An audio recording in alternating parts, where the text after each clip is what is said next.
Et pour aller plus en détail sur ce terrible séisme, nous sommes en direct avec le géophysicien Mimoun Harnafi. Mimoun Harnafi, bonjour et merci d'avoir accepté notre invitation.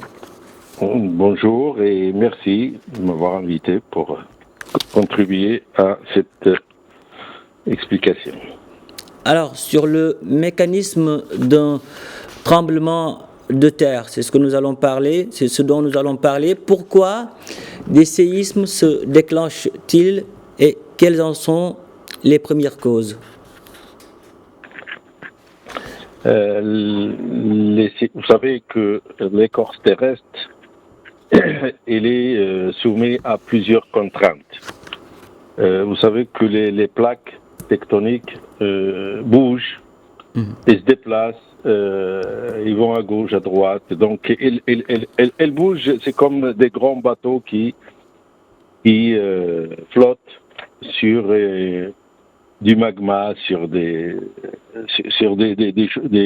couches liquides en dessous. Donc, quand la Terre elle bouge, ou ces plaques bougent, donc il y a des frictions, il y a des frottements entre les plaques, il y a des collisions, il y a tous les phénomènes qu'on peut imaginer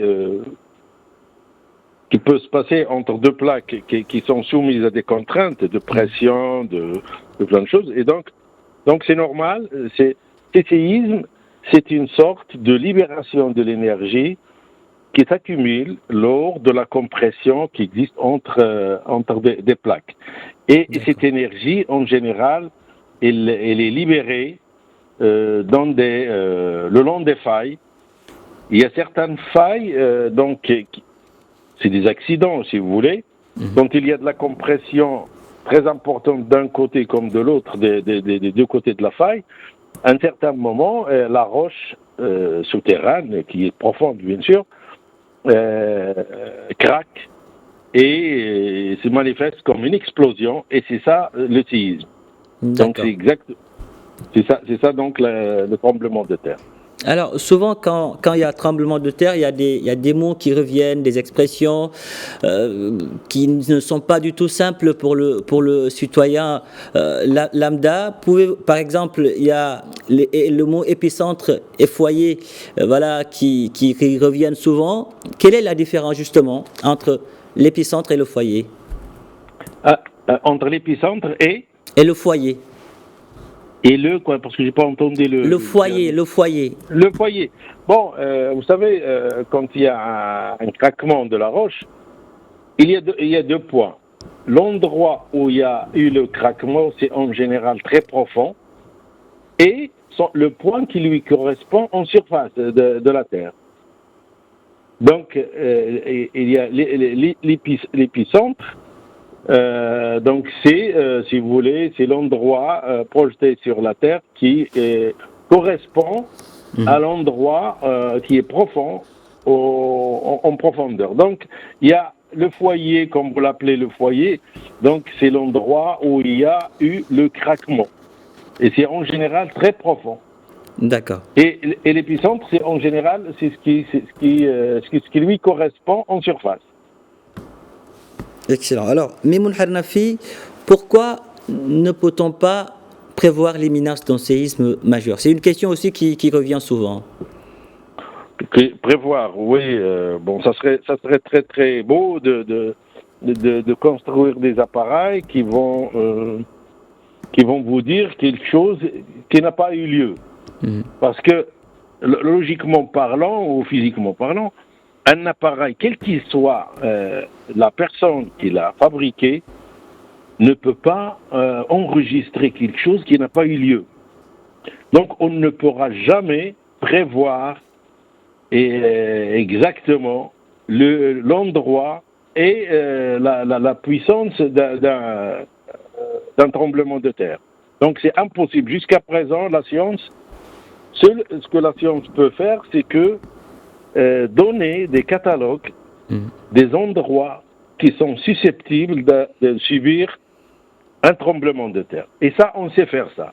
Et c'est très simple, il suffit de poser des stations dans des endroits suspects Donc, laisser les appareils fonctionner et mesurer l'activité sismique le long de l'année. Pas seulement en une journée ou deux, mais laisser les appareils enregistrer l'activité sismique et à partir de là, donc on va en quelque sorte faire ce qu'on appelle un zonage sismique, c'est-à-dire donner les endroits qui sont susceptibles de donner naissance à un séisme ou non. Et il y a autre chose maintenant qui vient de s'ajouter à cette prévoyance ou ces prévisions, c'est les mesures GPS. Alors le GPS, c'est pas le GPS de poche que vous avez, ou que j'ai sur mon portable, mais ce sont des stations GPS qui mesurent le déplacement du sol. Alors il y a un déplacement qui peut être latéral, qui peut être vertical, et ainsi de suite. Donc la moyenne de ces mesures sur plusieurs années, ou sur plusieurs mois, ça dépend de l'activité sismique qu'on a, alors ces mesures peuvent nous renseigner sur l'amplitude des déplacements de ces plaques. Et sur les zones à risque aussi. Pardon? Et sur les zones à risque aussi. Oui, donc là, les mesures, en général, on les fait dans des régions à risque. Ouais. C'est-à-dire, mais les régions qui sont stables et ainsi de suite, ça ne nous apporte pas beaucoup d'informations.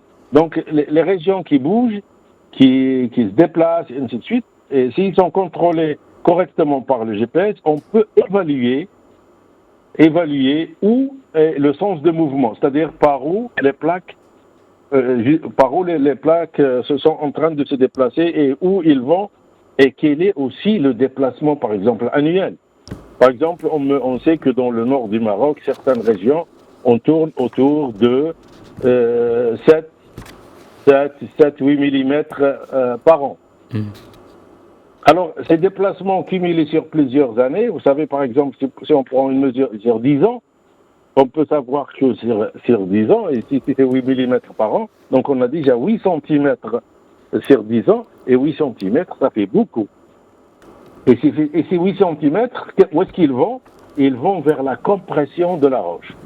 D'accord. Et la roche, elle est comprimée jusqu'à un certain seuil, et qu'il ne peut pas supporter, et bien, il arrive le craquement, c'est-à-dire la rupture de la roche, et ça donne un séisme. D'accord, c'est ça, d'accord. Si vous voulez, l'origine d'un séisme. Mimoun Hanafi, est-ce que cet été si particulier entre forte chaleur, incendie exceptionnel et plus récemment des pluies diluviennes et ce séisme aujourd'hui sont le témoin d'un changement climatique inquiétant? Y a-t-il un lien? Pardon, j'ai perdu le son, j'entends très mal. Est-ce que vous pouvez me répéter Bien sûr, bien sûr. Je disais, est-ce que cet été si particulier entre forte chaleur, incendie exceptionnel et plus récemment des pluies diluviennes et ce séisme aujourd'hui sont le témoin d'un changement climatique inquiétant? Y a-t-il un lien? Non, pas du tout. Vous savez, la géodynamique de la Terre, elle est profonde. On ne peut pas la voir en surface de la Terre. Les plaques, elles bougent et les phénomènes se passent en profondeur. Je viens de vous dire que seul le GPS, c'est-à-dire les déplacements contrôlés par le GPS, peuvent nous renseigner sur un éventuel séisme. Mais le climat et tout ça... Il y a dans certaines régions qui pourraient, par exemple, l'eau, l'infiltration de l'eau le long d'une faille, cette faille qui est bien sûr apparente, qui doit être apparente, pourrait induire des séismes. De l'eau, par exemple, qui s'infiltre dans des séismes, mais ça prend plusieurs années. Hein. C'est pas quelque chose qui est immédiat.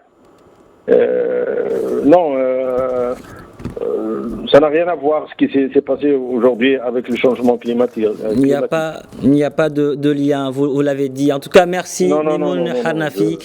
Merci d'avoir répondu à nos questions. Je rappelle que vous êtes géophysicien. Merci.